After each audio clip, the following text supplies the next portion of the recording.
we are at a much greater risk to have an imbalance between the work-life dynamic due to how we've been socialized and the division of labor that our family of origin modeled to us. So our family of origin is anyone that was central to us when we were growing up during our formative years. This could be biological parents, siblings, step parents, grandparents, aunts and uncles, foster family, daycare provider, even anyone who modeled these behaviors. These are things that we took in and we learned. Predominantly, and I'm going to say predominantly, women were gender normed to be caretakers because we physically have the children and can physically feed them for the first several years of life. It just made sense to make us caregivers. However, that I feel like sometime that got a little skewed and it became a role um, that took over to the exclusion of other things. So that gender norming of this is what women do and this is what men do became ingrained in our society. And as part of being a caretaker, it's very natural when you start putting the needs of others before your own needs. And that is when you're trying to get somebody else's mask on first. And, it doesn't always work out well. Now, the big issue with this is that as, in the last 50, 60, 70 years, the gender balance of the workplace has started to equalize, which means like if we're normed to do this caretaking and outside the home, this creates kind of a conflict where we get pulled in multiple directions. So as women, we now need to balance um, how to do this. Um, and it's very interesting. Last week I was on vacation and I was talking to my mother, and she was a stay-at-home mom her um, my entire life, all of my formative years. And it's very interesting to watch the division of labor in my family of origin to like have a generation that doesn't quite understand how to balance working with kids at home and working with demands of a household and working as a single mother. It's very interesting to mix all of those dynamics together. In addition, when we add a partner in, our partner is also going to have divisions of labor that they learned from their family of origin. And then it's the reconciliation of how to do those. Do we go with our old divisions of labor that we were taught? Do we forge something new? For the most part, we know what we were taught, and we have the option of doing that, educating ourselves to do something different, or saying, I know what I don't want to do, but I don't know how to do something different, which is often where we get stuck. We know what we want to do, but we don't know the practical execution of it because we've never been modeled it, which is where lovely social media and podcasts and blogs and vlogs can be very, very helpful for educating us to do things differently. So the main focus is work. So the pandemic hit, we all kind of thought we could just kind of work from home and it would be nice, but we found ourselves sitting there making dinner while having a Zoom call. We saw us throwing in laundry in between sessions. I found myself muting myself saying, "Excuse me, there's someone screaming. I need to go attend to that." Um, and we got a bit more fractured while we were working from home. We really expected that like it would be this lovely thing where we wouldn't have interruptions and then we wouldn't have distractions from coworkers, but it became far more complicated than we thought it was ever going to be. Um, so the pandemic introduced working from home on a massive scale. And I did find my clients who transitioned to working from home had actually a harder transition than my clients whose work was never affected. There was kind of a sense of mourning, a loss of the camaraderie and socialization that they used to have, the complication of no longer having childcare. My child doesn't go to school anymore. Baltimore County hasn't sent out the packet that they said that they were going to send out. And how is this packet going to keep my kid busy so that I can do some work? It made everything very complicated. So factors ended up increasing our tendency to work outside our 9 to 5 hours.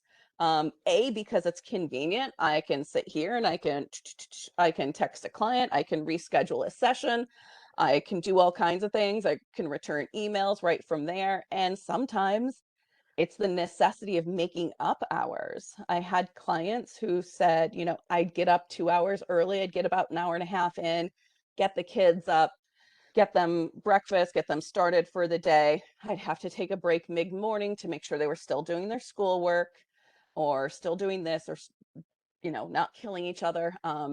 Then I could get a little more work in. I'd have to break for lunch. Um, I could get some work done in the afternoon, but then in the evening, I was working till 9, 10, 11 o'clock at night to make up the hours that I was missing. Um, so sometimes this bleed over was to compensate for the lower productivity and the interruptions um, that were caused just by the pandemic, but also having this on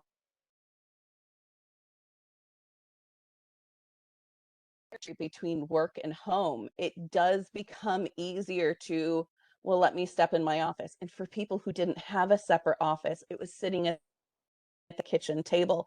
And, there are all these cute little gifts with children walking into meetings and like cats like pouncing on computers. But it really started blurring this line between home and work. And I had a lot of clients feel like, well, if I can be working, I should be working. Um, because I feel guilty. I don't think I've done enough. There was a bit of shame attached to how many hours they had worked and what their productivity looked like. And is my boss judging me now because they know that I'm home with children? So this complicated a lot of things. Um, and it work and home life has have always created conflict. And when you have a work family conflict, it's when your work takes the front seat and starts to interfere with our functioning at home.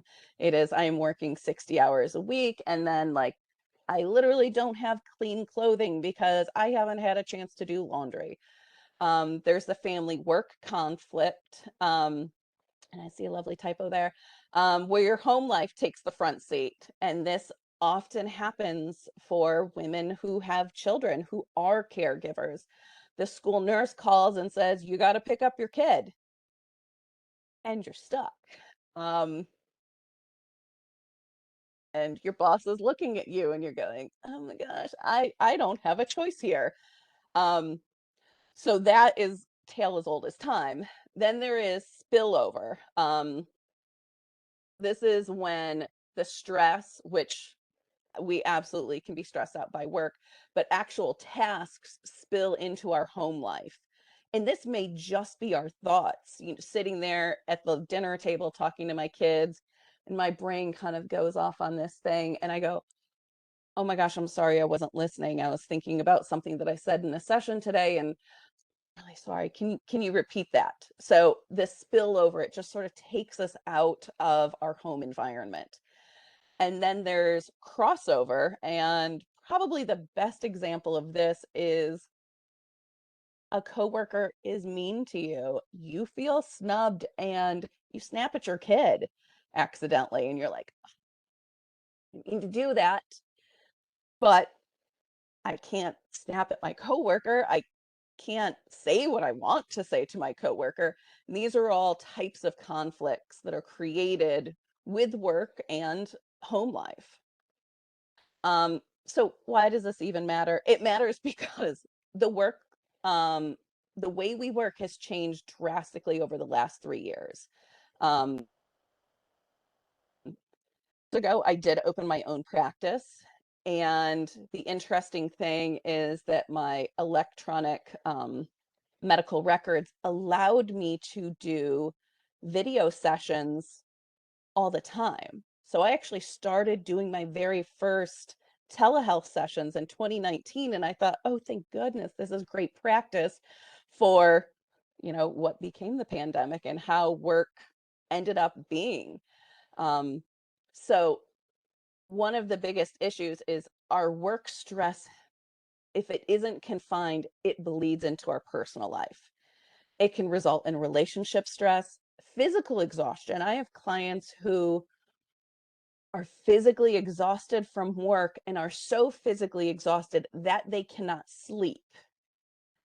There's kind of a crossover that occurs when you haven't slept enough that you actually can't sleep from not sleeping enough.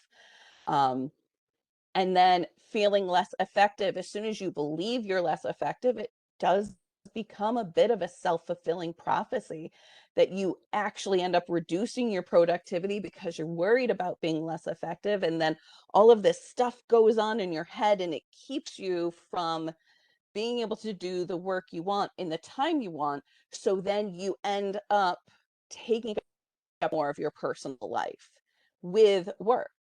Um, I remember in my internship year, um, one of the higher ups had said, there are two philosophies to working.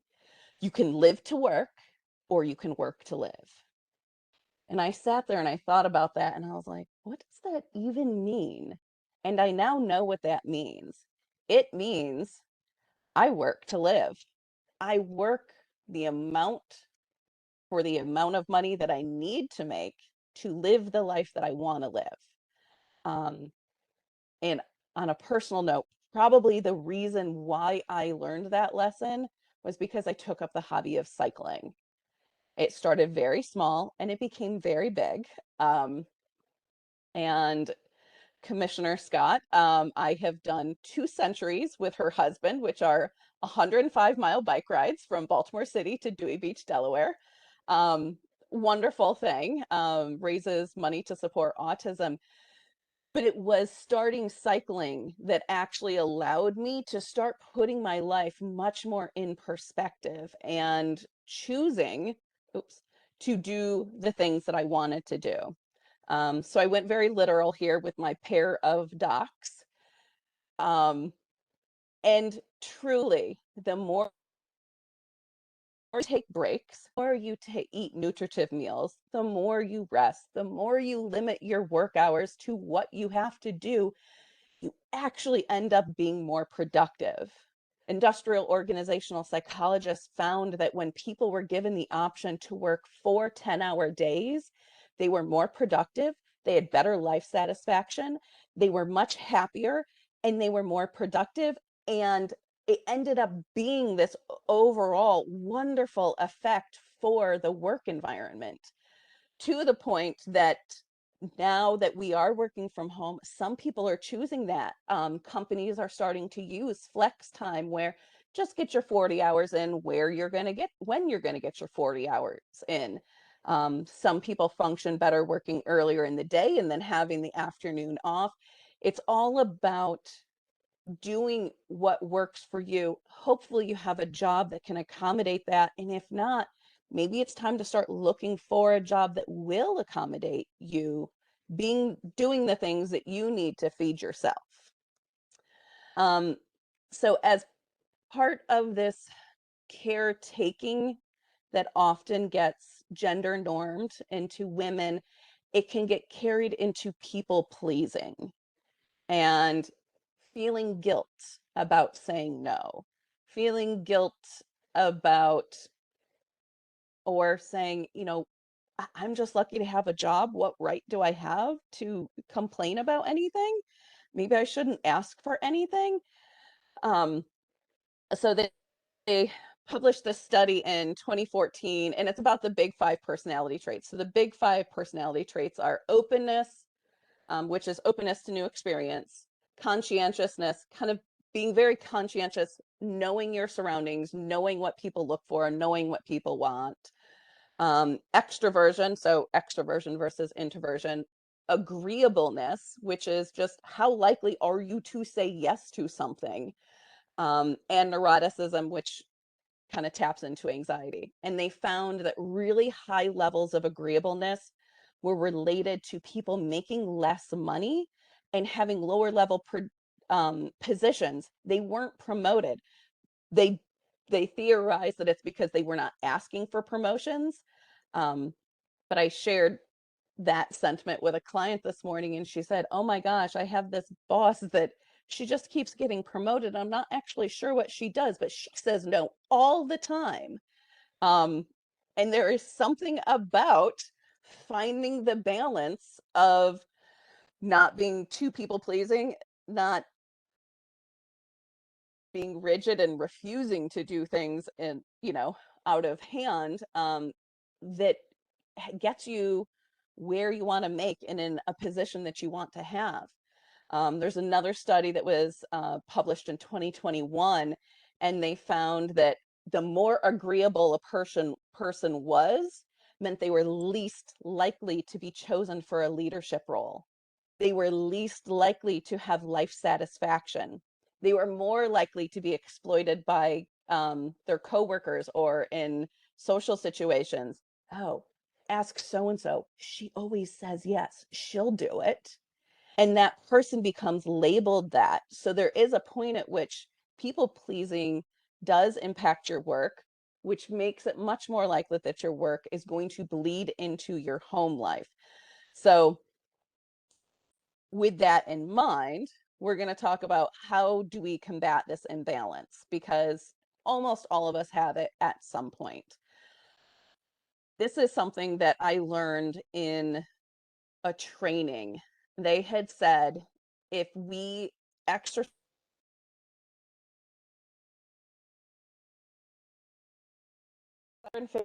eat nutritive food. I am not talking about the food that you can get from a drive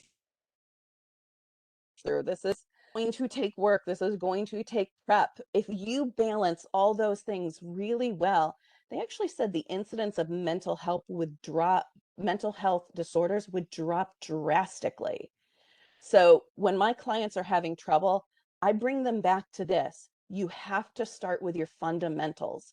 Take care of yourself, even if it is just making sure you get all your fruits and vegetables one day a week, making sure you get 150 minutes of movement. Movement can be yoga. Movement doesn't have to be, you know, biking 40 miles. Um, Although that would be what I prefer. Um, but sleep, going to bed on time. People say, gosh, that I end up staying up late once I put the kids to bed because I need all of that time to unwind. Well, what if you and your kids did a meditation together? You've now had a little bit of unwinding, or you do yoga, or you do stretching with your kids. You help, or you put them to bed earlier. That was something that I've always done. Is my children have fantastic bedtimes and they have fantastic sleep habits, because I know just how important sleep is. So getting at these first three things helps clear you up and allows you to feel much better. This is something that I've done with this for myself. I computed about how many hours of free per week. So I finish work by 6 and I typically stay up till 11. So that was 5 hours. Then I finish at 3 on Fridays. And then I have most of Saturday. I have all of Sunday. So I came up with, I have 56 free hours per week. Um, and then I was like, how do I actually want to distribute my time? And so I kind of cheated. I worked backwards. I went, well, how much time do I end up just spending with my kids? How much time do we, do things as a family? And so I came up with, it was closer to 19 hours. And how much do I spend biking? So that was closer to 17 hours a week. And do I just sit and watch TV? Yeah, I probably watch TV for about an hour or so before I go to bed, just to kind of let my brain turn to jelly before I go to sleep. Household things, there's laundry, there's cooking, there's cleaning, there's all of that. I definitely spend less time on that than I do biking. But this is how I want to divide my time. I love playing games on my phone, um, especially ones that like require you to like think quickly. And I feel like that kind of keeps me sharp. Also spending, and when we get to the friend slide, I actually didn't realize I probably need to increase that. But one of the things that I do is I bike with groups of people. I belong to a bike club, and that, so a lot of times my bike rides are social functions. So I cross over there. Um, I do spend time on personal growth. I read books. I have my own therapy. I think everyone should be in therapy. Um, and so I spend time on my personal growth each week. And my very, very smallest percentage is social media. Um, I don't spend a lot of time on social media. I found that when I cut news and social media down to almost nothing, I was much happier. Um, and I have preached that to clients, and sometimes clients have said, "Oh my gosh, I stopped watching the news and that made a huge difference for me." Or I, I tell people set timers, because you can set, screen time limits for certain apps. Set limits so that you are not scrolling through Instagram or on Snapchat or on Facebook for hours on end.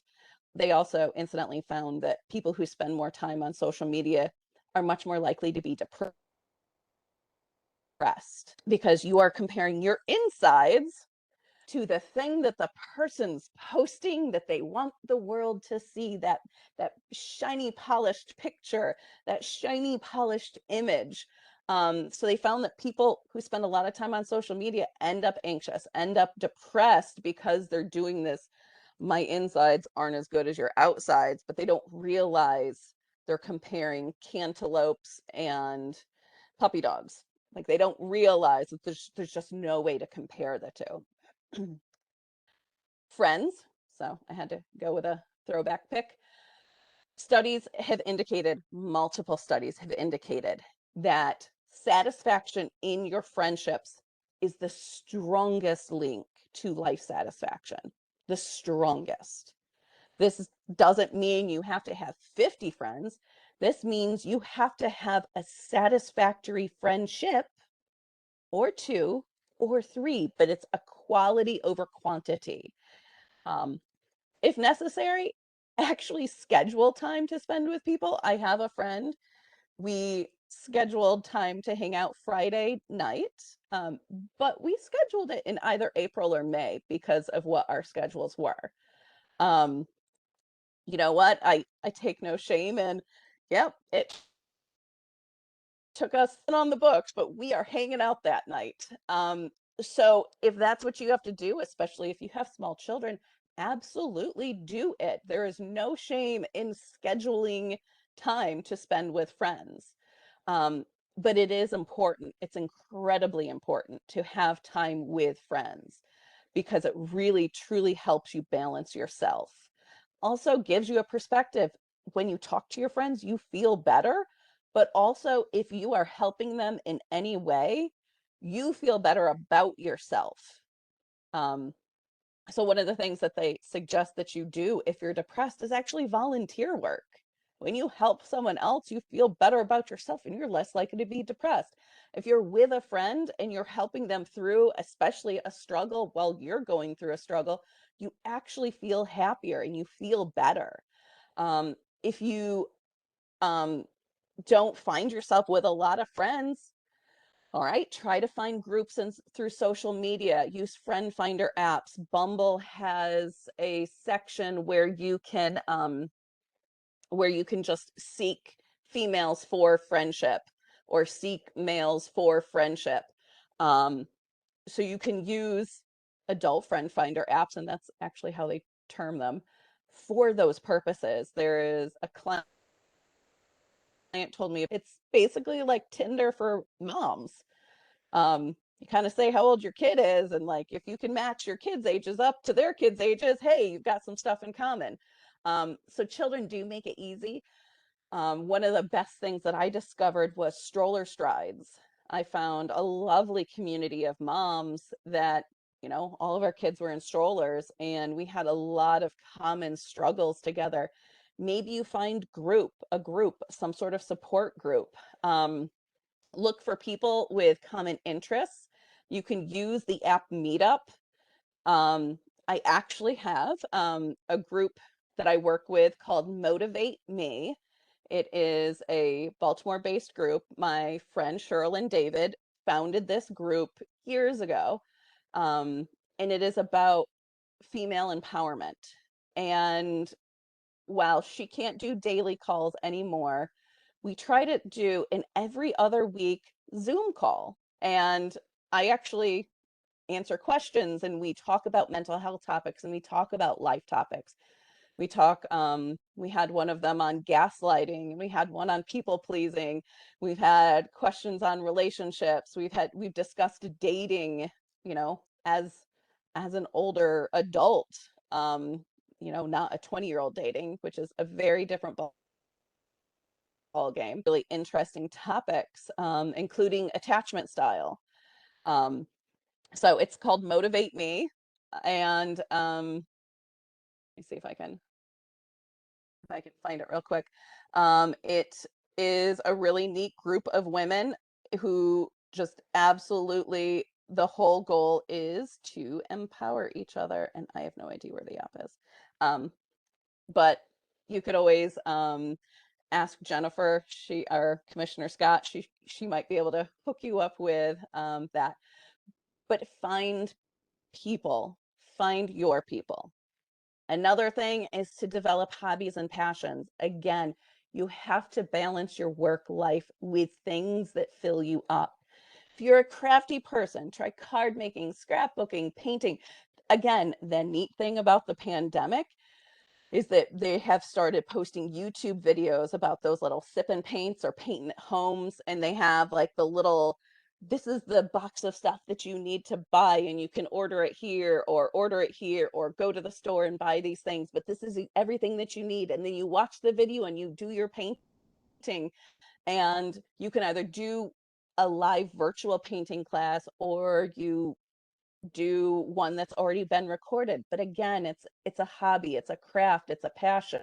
I have a client that does needlework, and they upload a new part of the pattern every single day. So by the end of the month, she has this whole big scene that she has done, and it's always neat. Sculpting, I very purposefully tried to find things that are less expensive. Um, so card making supplies, that all of these things, you can make them pricey.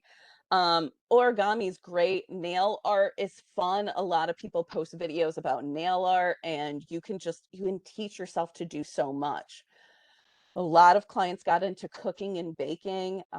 Meditation is wonderful. The Calm app is very helpful. And as one of my clients tells me, do not pay for it the first time when they ask you, because if you say no, the second time they offer it for half price.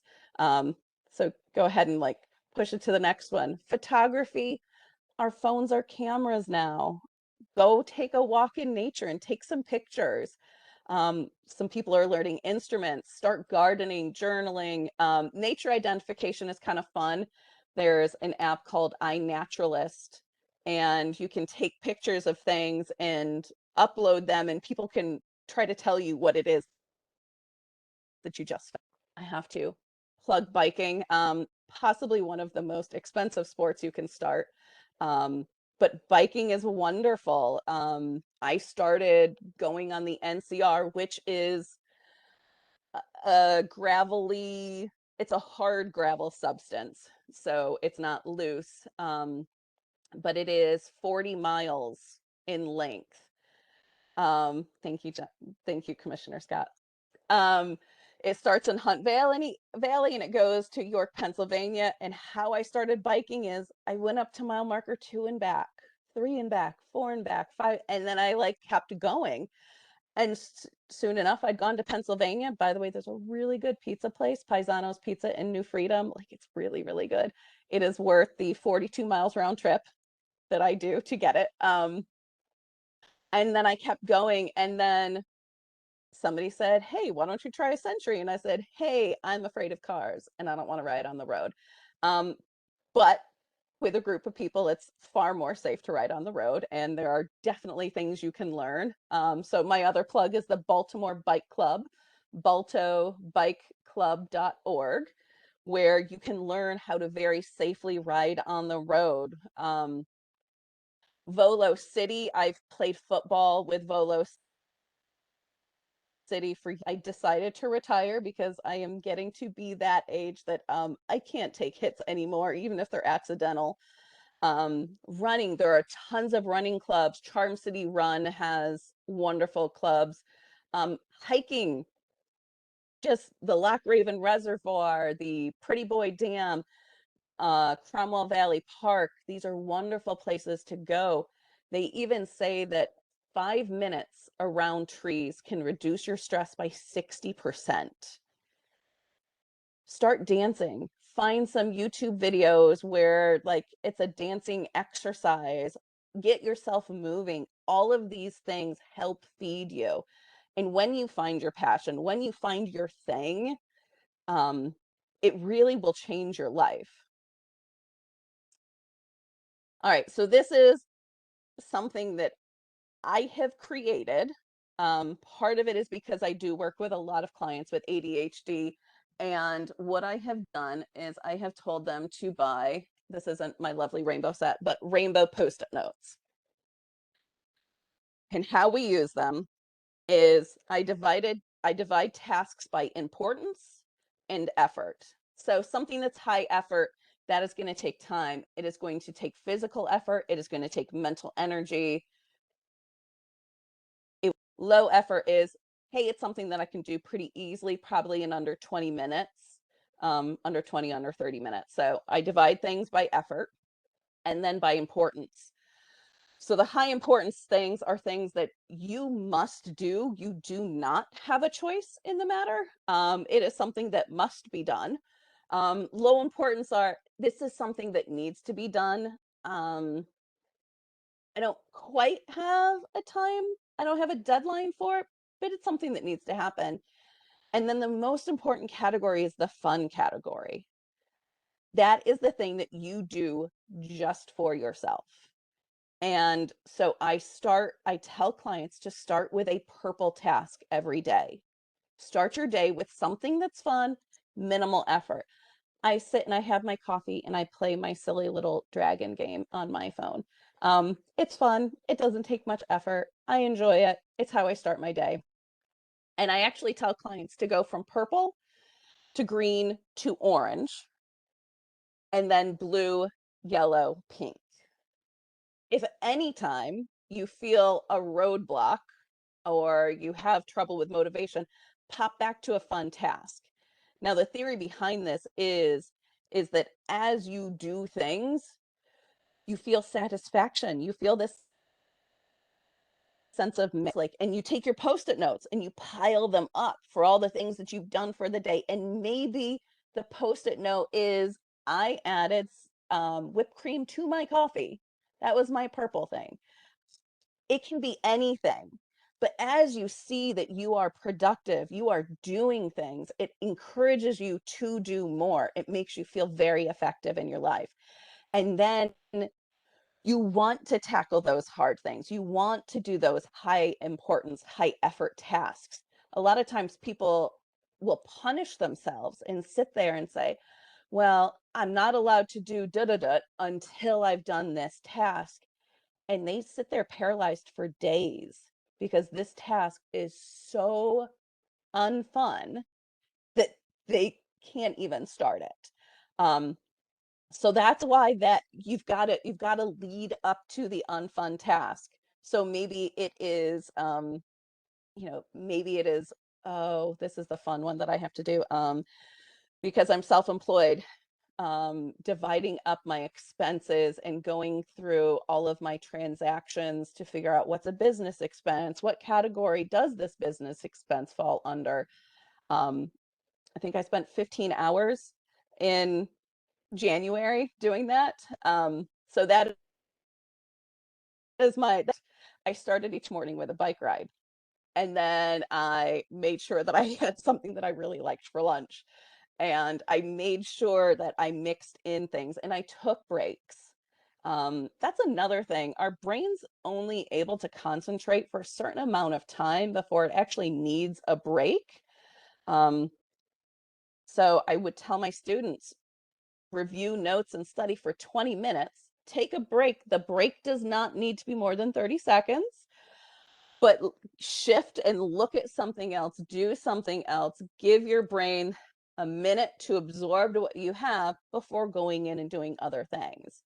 So chunk your things, make sure you can break things up.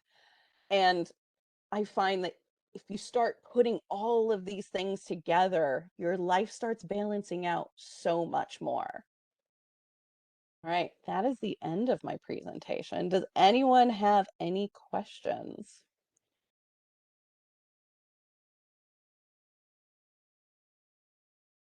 So I'm looking at the attendee list and I can unmute you all. If you want to raise your hand and ask a question, you can do that. If you feel more comfortable placing the question in the chat, you can do that and I can ask it on your behalf. And I won't even say your name. You can just send it directly to me. So thank you, Dr. Jill. That was very informative. Thank you for taking time out of your day. Yes. Questions, please.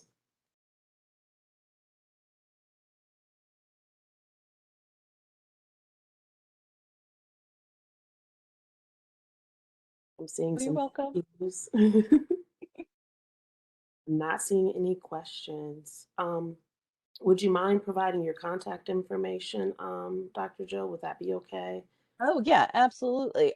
So to everyone, my email is dr.jill.peak@gmail.com.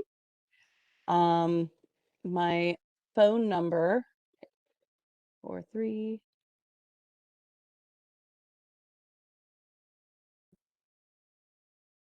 No, I know I'm going to get my phone number wrong. I don't call myself at work, so I literally don't remember what it is. Or 61. That's why it sounded funny. All right, and that is my work cell. Anyone wants to contact me. This is something that I love to do. The Motivate Me group is a nice group of, we are hoping to grow it. Right now it is Fridays at 7:30 a.m. hoping to get people to be able to log in before they start getting for work, or maybe you are getting ready for work. But it's hopefully to allow people to join in outside of work hours at this point. Well, thank you very, very much. I just want to say again to thank you all for joining the Baltimore County Commission for Women today. We hope that the session was fruitful. Please allow or follow the Baltimore County Commission for Women on Instagram and like us on Facebook. We hope to have more presentations just like this so that we can continue providing resources to the community. Commissioner Blank, do you have anything else that you wanted to add? I certainly want to thank Dr. Peak for all of her knowledge and experience. I'm certainly, I can't wait to start my list of fun things to do to get to the things that aren't so fun. But I also want to encourage everyone here today to stay tuned with the Commission for Women. Help you and the community. There's great need in our county and our state, and particularly with women today. And so I think if we become friends, we become commissioners, um, We become bikers, we just become. And Mhm. becoming is a great way of being. And so I hope that we can all connect in some way or another to help each other, and to be a better place for ourselves, our children, and the community at large. So thank you for your time today and all the good work you do every day. And thank you for allowing me to talk to everybody and spending your lunchtime with me. Thank you very much. Have a great day, everyone.